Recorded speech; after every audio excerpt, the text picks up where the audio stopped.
خیر الدین بر بھروسہ اپنے منصب قبودان پاشا کے حسب اقتضاء عثمانی بحریہ کو منظم کرنے میں مصروف ہو گیا اور بحر متوسط کے مشرقی علاقے میں اپنی سرگرمیاں شروع کر دیں، جبکہ حسن آغا توسی جو ان کا نائب تھا، نائب بیکلر بیگ کی حیثیت سے یورپی بحری ڈاکوں سے دو ہاتھ کرنے میں مصروف ہو گیا۔ حسن کو فی سبیل اللہ کے سلسلے میں بہت سی مشکلات کا سامنا کرنا پڑا۔ ان کی شخصیت الجزائر میں شجاعت و بہادری کا نمونہ تھی۔ وہ شمالی افریقہ کے اسلامی علاقوں کے دفاع میں لڑائیوں کے سلسلے میں اسلامی ایثار و قربانی کی ایک روشن مثال بن کر ابھرا۔ الجزائر نے بڑا رعب و دبدبہ اور جلال حاصل کر لیا۔ مسیحی اقوام اپنے عظیم بادشاہ شہنشاہ چارلس پنجم کی حکومت سے مدد مانگنے لگے اور اس کے جھنڈے تلے پناہ تلاش کرنے کے لیے دوڑ پڑے۔ ان میں سے پوپال ثالث کا نام سر فہرست ہے۔ حسن آغا توسی امن و امان قائم کرنے، حکومت کو مضبوط بنیادیں فراہم کرنے اور ملک کے تمام علاقوں کو الجزائر کے مرکزی اقتدار میں متحد کرنے میں منہمک ہو گیا۔ مستعانم کشار نے جب اطاعت قبول کر لی تو وہ جنوب مشرق کی طرف بڑھا اور ضابط کے دارالحکومت بکرا پر قبضہ کر لیا اور اس کے مضافاتی علاقوں کو فتح کر کے ایک قلعہ تعمیر کیا اور وہاں محافظ فوج متعین کر دی۔ جمادی الاول 949 ہجری ستمبر 1539 عیسوی عثمانی لشکر جہازوں پر سوار ہوا۔ یہ لشکر 1300 سپاہیوں پر مشتمل تھا جو 13 جہازوں پر سوار تھے۔ لشکر ہسپانیہ کی طرف چل پڑا۔ حسن آغا کی قیادت میں جب یہ لشکر ساحل پر پہنچا تو ایک شہر پر حملہ کر کے اسے فتح کر لیا اور اس میں موجود مال و دولت، کھانے پینے کی اشیاء اور مال غنیمت مسلمانوں کے لیے اکٹھا کر لیا۔ اس لشکر نے ہسپانیہ کے جنوب ساحل کو ہونپ تاراج کیا۔ ہسپانیوں کا بہت سا مال و متاع ہاتھ لگا، بہت سے لوگوں کو گرفتار کیا، جن میں سے بعض کو غلام بنا کر مغرب اقصی کے شمال علاقوں میں بالخصوص نتوان میں بیچ دیا۔ چارلس پنجم نے بحر متوسط کے مغربی علاقے میں اسلامی تحریک کو ختم کرنے کی غرض سے ایک بھرپور عسکری حملہ کرنے کا ارادہ کیا۔ چارلس حامس الجزائر کے شہر کے سامنے لنگر انداز ہو گیا۔ جب حسن آغا توسی نے یہ صورتحال دیکھی تو الجزائر کی بڑی بڑی شخصیات اور ملک کے قابل عزت لوگوں کو اپنے دربار میں بلایا اور انہیں اسلام اور وطن کی خاطر لڑنے کی ترغیب دیتے ہوئے کہا، دشمن تمہارے سر پر پہنچ چکا ہے اور چاہتا ہے کہ تمہارے بیٹوں اور بیٹیوں کو قیدی بنائے، شہید ہو جاؤ۔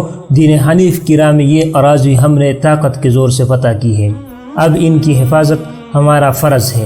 اللہ تعالیٰ کی مدد شامل حال ہوئی تو کامیابی یقینی ہے۔ ہم اہل حق ہے، مسلمانوں نے انہیں دعائیں دی اور دشمن کے خلاف لڑنے میں ان کی مدد کی یقین دہانی کروائی۔ سو حسن آغا لشکر ترتیب دینے اور جنگ کی تیاری میں جٹ گئے۔ دوسری طرف ہسپانیہ والوں نے اپنے بچاؤ کا سامان منگوانا شروع کیا۔ چارلس پنجم حسن آغا کی تیاریاں دیکھ کر حیران رہ گیا۔ اس نے ارادہ کیا کہ حسن آغا کو دھوکہ دے۔ اس نے اپنے کاتب کو ایک خط لکھنے کا حکم دیا۔ اس خط میں اس نے آغا حسن کو مخاطب کرتے ہوئے کہا، تو جانتا ہے میں بادشاہ ہوں، پوری مسیحیت میرے ماتحت ہے، اگر تو مجھ سے ملنا چاہتا ہے تو قلعہ فوراً میرے حوالے کر دے اور اپنے آپ کو میری گرفت سے بچا لے، وگرنہ میں قلعہ کے پتھروں کو سمندر میں پھینک دینے کا حکم دوں گا اور پھر نہ کچھ تیرے ہاتھ رہے گا، نہ تیرے آقا کے ہاتھ اور نہ ترکوں کے ہاتھ، میں پورے ملک کو تباہ و برباد کر دوں گا۔ یہ خط حسن آغا تک پہنچا تو انہوں نے اس سے پڑھا اور بڑی متانت سے جواب دیا، میں سلطان سلیمان کا خادم ہوں، آ اور قلعہ پر قبضہ کر لے، لیکن یاد رکھنا یہ اس علاقے کی ریت ہے کہ جو دشمن یہاں آتا ہے اس سے موت کے علاوہ کچھ نہیں دیا جاتا۔ ایک روایت کے الفاظ ان کے یہ ہے، ہسپانیہ نے الجزائر پر ایک مرتبہ عروج کے عہد حکومت میں حملہ کیا اور دوسری مرتبہ خیر الدین کے دور میں کیا، لیکن اس سے کچھ حاصل نہ ہوا بلکہ اس کی دولت چن گئی اور لشکر موت کی گھاٹ اتر گئے۔ اب تیسری مرتبہ بھی انشاءاللہ تیرے ہاتھ وہی موت آئے گی۔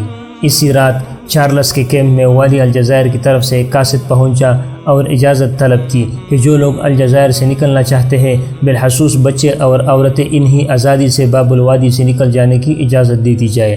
چارلس سمجھ گیا کہ الجزائر کی فوج آخری دم تک دفاع کا ارادہ کر چکی ہے اور شہر اس وقت تک فتح نہیں ہوگا جب تک وہ مکمل طور پر تباہ نہیں ہو جاتا۔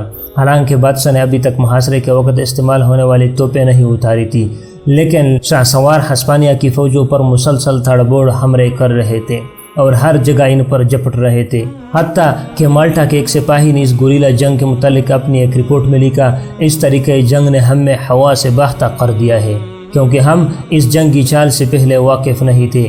مسلمانوں کی تعداد مسلسل بڑھ رہی تھی، کیونکہ یہ سن کر کہ ہسپانوی فوج الجزائر کے سامنے اتر چکی ہے، مسلمان ملک کے گوشے گوشے سے بڑی تیزی کے ساتھ آ رہے تھے اور یہ نہایت ہی عقل مندی سے اپنی منفرد اور ممتاز جنگی چالوں کو آزما رہے تھے۔ اسی دوران اللہ تعالیٰ نے اسلامی لشکروں کی مدد فرمائی، زور کی بارش شروع ہو گئی، تیز آندھیاں چلنے لگی، سمندر کی موجیں پہاڑ کی بلندیوں سے آگے گزرنے لگے، حملہ اور فوج کے ہی میں اکڑ گئے، جہاز ایک دوسرے سے ٹکرا گئے، منہ زور لہروں نے کئی جہازوں کو ساحل پر پٹخ دیا اور مسلمان جو شہر کا دفاع کر رہے تھے ان جہازوں پر جپٹ پڑے۔ بارش کی وجہ سے بارود ناکارہ ہو گیا۔ ان مشکلات میں چارلس نے الجزائر پر حملوں کی کوشش کی، لیکن اس کا ہر حملہ ناکام ثابت ہوا۔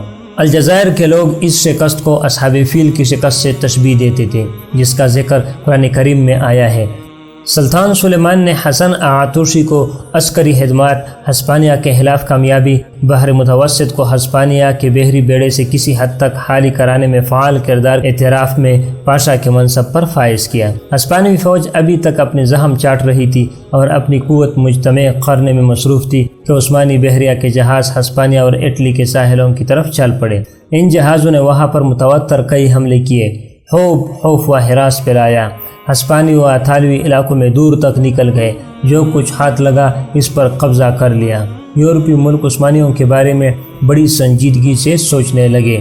شمالی افریقہ کے وہ علاقے جہاں پر ہسپانیہ کا قبضہ تھا، جیسے وہران وغیرہ، ان کارروائیوں سے تر اٹھے۔ چارلس خامس الجزائر پر دوبارہ حملہ کرنے کے بارے میں سوچ بھی نہیں سکتا تھا۔ خیر الدین اور حسن آغا کا رعب خاص و عام پر یوں چھایا کہ دور سے اگر انہیں کوئی سایہ بھی نظر پڑتا تو چیخ اٹھتے کہ خیر الدین اور حسن آغا آ گئے، اور لوگ بھاگنا شروع کر دیتے، اپنے گھروں، کھیتوں، منڈیوں اور بازاروں سے فرار ہو جاتے۔ اگر تیز سمندری ہواؤں کی وجہ سے کوئی جہاز ٹوٹ پھوٹ کا شکار ہو جاتا تو لوگ گمان کرتے کہ خیر الدین بربروسا اور حسن آغا نے سمندر کو بھڑکا دیا ہے، اس سے ہجان پذیر کر دیا ہے اور ان کے جہازوں کو اسی ہی نے غرق کیا ہے۔ حسن آغا طوسی آخری دم تک اپنا مقدس فریضہ سر انجام دیتے رہے، حتیٰ کہ 951 ہجری 1544 عیسوی کو اس دنیا فانی سے عالم بقا کی طرف چل دیے۔